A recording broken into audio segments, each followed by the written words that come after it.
Well, welcome to another episode of Christ and Culture.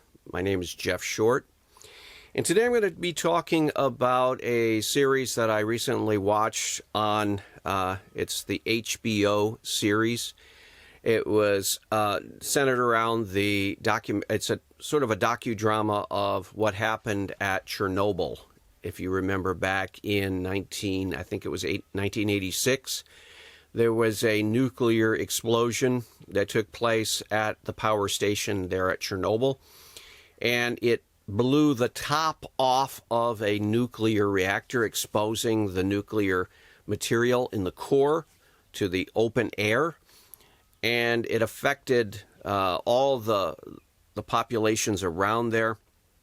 They eventually had to evacuate the entire city of Chernobyl and all around the area, and it is still abandoned to this very day, many decades after the initial explosion. And the miniseries, which was a 5-part miniseries on HBO, was really interesting because it exposed the Soviet totalitarian communist state and the way they went about solving this problem. And the big glaring problem with the Soviet totalitarian state for all to see in this docudrama was that they operated in a world of lies. It was all about propaganda. It was all about image.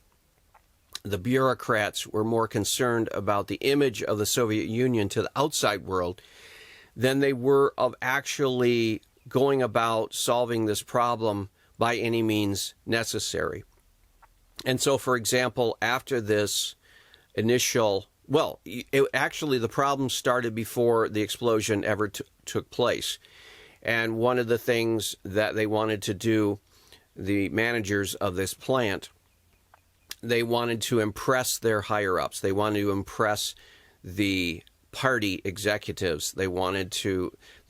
people are always trying, in the Soviet system, this bureaucratic communist state, they were always trying to impress their higher-ups and show how competent they were and show how smart they were and impress those who are higher-ups in the state, because the state is the supreme Soviet, is the state, and everything revolves around the state. And so you want to impress the world with your Soviet state, and then those within the Soviet Union wanted to impress the chairman at the time, who was Gorbachev, and they wanted to impress him, and then the lower people in the pecking order want to impress the people above them, and so on and so forth. Big bureaucracy, big executive state full of managers and middle managers and middle managers and so on and so forth, the bureaucracy.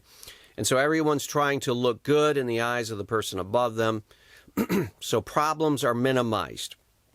Well, this power station had to conduct a series of tests, and they were lacking one significant test. And so the operator at the power station wanted to make sure, because he was being pressured by his higher-up manager, to get this test done and get it certified, and then this power station would be in compliance, and so on and so forth.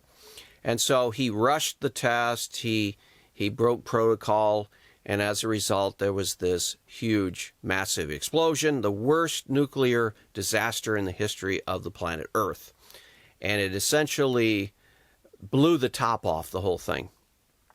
And so then, after the explosion took place, this docudrama reveals that there was a series of cover-ups. The plant manager minimized the problem when some of his engineers said, I think that the core is exposed. I think that the core exploded. He said, that's impossible. That's impossible. And so they were operating in denial. They were thinking it was just a roof fire. There's tar on the roof, and it's just fire on the roof, and which will go out as soon as the tar burns off. No, it wasn't. There was an actual core explosion. There was actually part of the core that was exploding out, and there was core on the roof. and it was a bad, bad disaster. But the bureaucrats were in a state of denial. Even after this explosion happened, they were in denial, and they were still trying to do things like pump water through the core. Well, there was no core, and there was nowhere. You can't pump water through something that doesn't exist. It was exploded. And so the bureaucrats took a long time in trying to actually suppress and deny and downplay. At first, the Soviet Union was trying to deny that there actually was a problem. They didn't want to tell the world. They didn't want to be embarrassed. Now, this comes out in the docudrama also. And we knew this before. The Soviet Union has so much national pride and so much riding on the fact that they were going to try to compete with the U.S. and the other nations of the world, that they would not acknowledge that there was a problem. They actually said that there was a minor fire at a nuclear station, but it's well under control. Everything's being taken care of. So we don't need any help, blah, blah, blah. Well, that scenario and propaganda was exploded when a Scandinavian scientific test facility indicated high levels of radiation coming from the Soviet Union. And then that prompted the U.S. spy satellites to go back over that area and realize that there was an explosion and that there was smoke coming from Chernobyl. So they put two and two together and said there's smoke coming from the Chernobyl reactor that is spewing out radiation. And so the world started getting this picture that there was a disaster that took place in the Soviet Union at Chernobyl, even though the Soviet Union was denying that there was any disaster, that there was any major problem, and so on and so forth. Well, finally, because of the Scandinavian scientists measuring high degrees of radiation that were being blown by the winds into Scandinavia, and finally because the United States had spy satellites that detected smoke at Chernobyl and could then zero in down and see that it was in fact coming from the reactors, then finally the Soviet Union had to admit that they had a problem. But even then, the documentary showed that there was so much pride, this communist nationalist pride, that they didn't want to ask for help.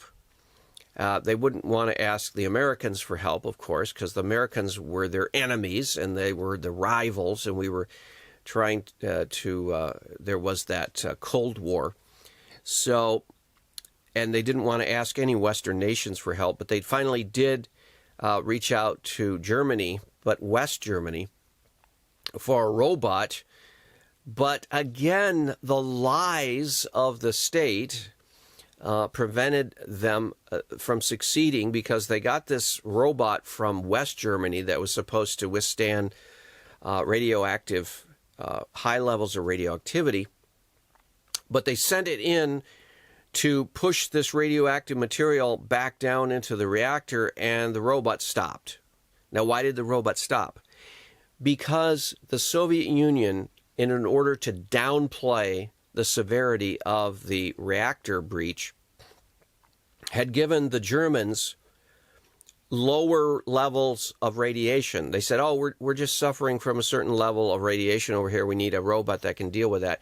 The Germans sent a robot that could deal with that lower level of radiation, but the real actual radiation level was so much higher that when the moment they sent the robot in, it stopped working, because the Germans had been given faulty radiation levels to downplay the severity of the reactor explosion to save communist Russia embarrassment.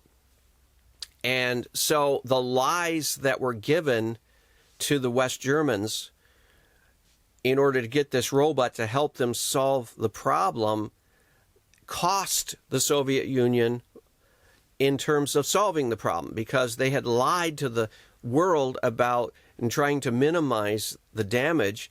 And in doing so, the world, in the case of the West Germans, sent equipment that couldn't handle the high levels. Well, if the Soviet Union had only been honest and said, okay, this is what we're really facing. These are the levels. These are such high levels, higher than we've ever measured. And so we need something that can withstand these high levels, and they didn't do that. So their lies cost them also in a lot of different ways. Now, this brings out some other aspects that the documentary revealed. In the Soviet communist state, it's an atheistic state, so the state is the highest authority. Officially, in the Soviet Union, the communist Soviet Union, there is no God. They've outlawed God. They've outlawed religion. They've tried to eliminate all religious belief, all religious worship. The state is officially atheistic, so there's no higher power. There's no God to pray to, according to the official party line. And so what is the highest authority? The state. And so you see these bureaucrats in and around Chernobyl, when confronted with this disaster, and they get these directives from the Supreme Soviet in Moscow, these directives telling them to do certain things that don't make any sense because everyone's lying to each other. The plant managers that assessed the initial damage lied to their higher-ups to try to minimize it, to try to save face. The Central Party, Supreme Soviet, they were lying to the world to try to save face and try to present this image of competence to the world, especially to the Western nations they're competing against. And so everyone is lying to everyone else. Well, at one point, there was a scientist in the room over in Chernobyl. He was called in, and he said, we have to tell the truth. We have to expose the extent of the damage here. And there was a local communist leader, an old man, and he stood up when all these other leaders were arguing amongst themselves. He stood up. He was sort of the wise old man. And he gave this speech, and he basically said, when the state says something, that's what's true. And when the state denies something, that's what's false. And it's been that way since the communist revolution in its early days. And we have to trust the state. And when they say we don't need to evacuate the city, and that would scare people, that would cause alarm, and that would disrupt life in this area, we have to trust the Supreme Soviet state that it knows best. The state knows best. He gave that speech about, your government knows best. You have to trust your government. That's the way it's been. And that pretty much settled the issue in the minds of everyone in the room, perhaps maybe except for the scientist who knew that it was a lie, but for the good of the state, he went along with the lie. And that's what was brought out in this documentary. In a totalitarian government, any form, it could be a Nazi totalitarian government. It could be the one in Venezuela, most recently. It could be in China, the way it is right now in China, communist China. Whenever you have a totalitarian government, basically a government that wants to regulate and control every aspect of the citizens in the population, whenever you have that, and whenever that's a communist or an atheistic totalitarian state, then there's no higher power above the state. What you have is the tendency of people to want to look to the state and say, well, the state knows what it's doing. The government knows what it's talking about. The government knows what's best for us. We just have to trust the government. Those leaders know what they're doing, or else they wouldn't be there, and so on and so forth. And that's what was very much in play during this whole Chernobyl accident. And what happened was that caused a further disaster to happen, and it really hindered the response to solve the problem. And it just shows you that you cannot put the state above the truth. You have to have the truth. And even though a lot of times it's embarrassing to have the truth, it's inconvenient to look at the truth, and you cannot put the state above truth. And you cannot put the state above God. You cannot say, well, we trust the state. No, we don't trust the state, because we as Christians know that the state is, at the leadership level, is composed of sinful, fallen human beings. That's what the whole system, for example, of the government formed in the United States. It's broken into three branches: executive, it's the legislative, and the judicial. Why three? Why do you have to separate things up? Because of the sinful, fallen state of human beings. You have to have accountability. You have to have sinners looking over the shoulder of other sinners, making sure sinners don't do what sinners do, which is sin and lie and cheat and look out for their own best interest, and so on and so forth. You have to have checks and balances. You have to have accountability. And that's Christian theology. Why? Because we're all fallen sinners, and we can't be trusted. That's right. You know, a lot of times a parent will be raising a teenager, and the teenager says that, I want to go over to this party after school, and I'll just be there until around midnight. And the parent looks at the situation and says, no, I don't think so. No, you can't go. And the teenager says, don't you trust me? And the parent should have no problem saying, no, I don't. And no person is above accountability, especially teenagers, but even adults, even older, wiser adults. We all need accountability. And when one form of the government looks at another form of the government and says, what, you don't trust me? The reply should be, of course I don't trust you. You're a sinful, fallen human being. And we're all sinful, fallen human beings. We all need to be held accountable. We need a system that holds us accountable. We need to be able to know what each branch is doing, so that one branch doesn't become too powerful and becomes corrupt, because another principle that's found in the Bible is power corrupts. So if you have a sinner and you give him big power, he's going to have more capacity to sin and cheat and be selfish and so on and so forth. And that's straight out of the Bible. It's straight out of Genesis, the early chapters, the fall of man and the power of sin and the power of the self-centeredness of humanity.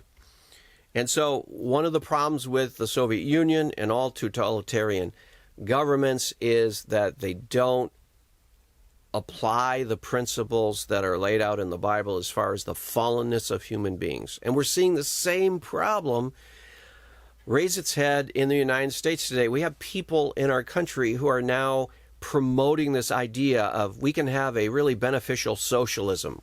We can have this socialist society, this benign totalitarian society. And what they're doing is they're forgetting everything that the Founding Fathers tried to teach us about government based on accountability. You have to have branches of government that hold each other accountable. You have to have people being held accountable. And if you look at this Chernobyl documentary, people were not held accountable for their lies. They were given not just the ability to tell lies, but they were given permission to tell lies. They were actually ordered to tell lies. People above them didn't want to hear the truth. If it was an unpleasant truth, if it meant bad news, they would hide the bad news from their commanders so that they would look good, that they have everything under control. And they were playing this game. They were trying to hide the truth from people. And the whole Soviet totalitarian communist state was trying to hide the truth, the sad truth of that Chernobyl accident from the whole world. And they would have, except they were found out fairly soon because of the scientific test equipment in Scandinavia that detected high rates of radiation drifting in, blowing in from the Soviet Union.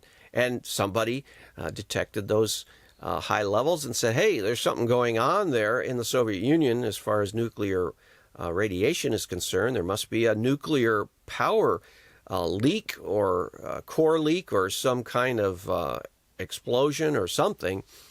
And so the world started getting an idea, and then when the spy satellites detected fire at the Chernobyl reactor, it was all but certain that there had been a nuclear reactor disaster.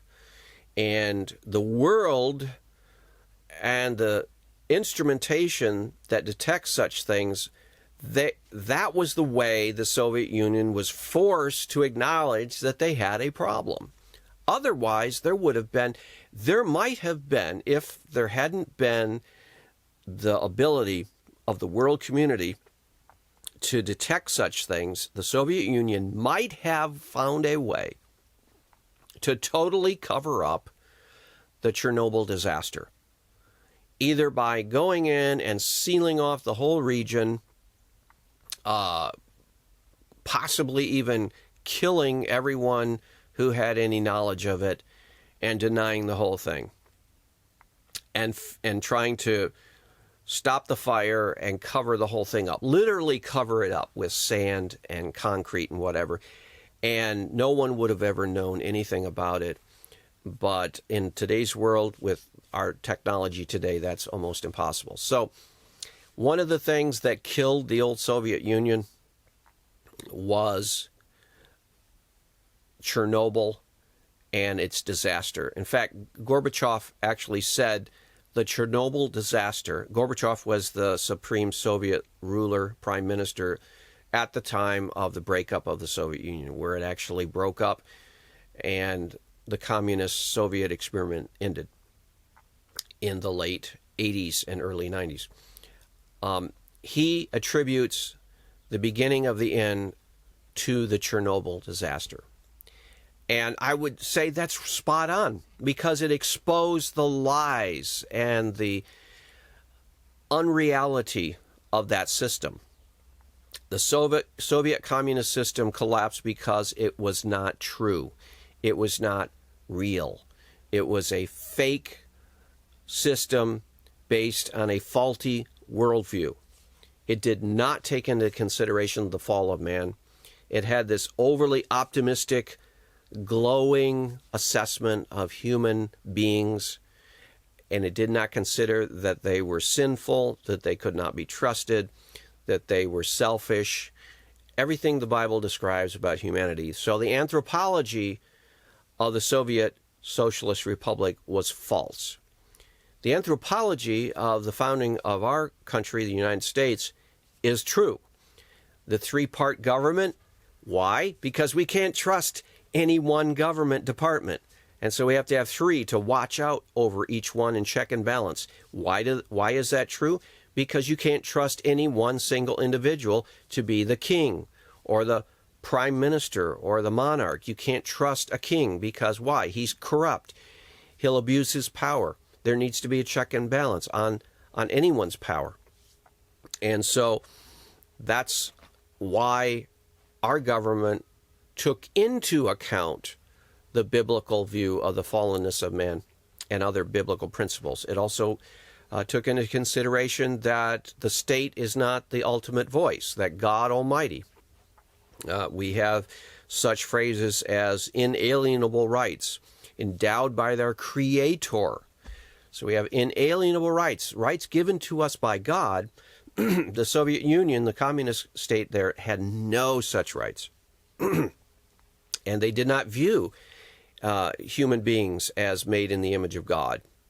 And so they were expendable. And that was also shown in this documentary. where they basically recruited, for example, coal miners to dig a tunnel below the reactor to stop the reactor from melting down and going down further and further. And they ordered these men to just go down there. And the Soviet Union has a long history of just basically sending men into battle with 100% certainty of death. They just use people as little cogs in a machine. They don't have that human dignity that is given to them by being made in the image of God. And so there were thousands and thousands of lives in this Chernobyl disaster that were basically just used as tools with certain death, that they needed to either close a valve down below the reactor or go near the reactor and shove particles back into the reactor, whatever was needed, whatever the state needed done, they would use human beings as the pawns. And in the United States, we have a different view of human nature. We do everything we can to try to protect and preserve human life, and so on and so forth, except glaring examples, abortion, and so forth. But this movie docudrama really exposed a lot of the flaws of the Soviet system. It really explains why governments need to be based on reality. Truth is so important. What did Jesus say? You shall know the truth, and the truth will set you free. And you don't have to be afraid of the truth. And sometimes the truth will humiliate you. Sometimes you have to confess your sins and be truthful and repent and turn around and so on and so forth. All of these things were brought out in the movie, in this docudrama. So I would recommend you seeing it. It's called Chernobyl. It's put out by HBO. It's a 5-part series. It's a very sad tale of a culture that was based on atheism, based on a totalitarian state control, based on the faulty and failed views of Karl Marx and Marxism. And we need to learn a lesson. We need to learn, when we follow the biblical view of human nature and the biblical principles, we will have a solid society. When we depart from them and we think we know more than God, this is what will happen: disaster. Well, I hope that's been a helpful movie review, and we'll see you back next week on another edition of Christ and Culture. God bless.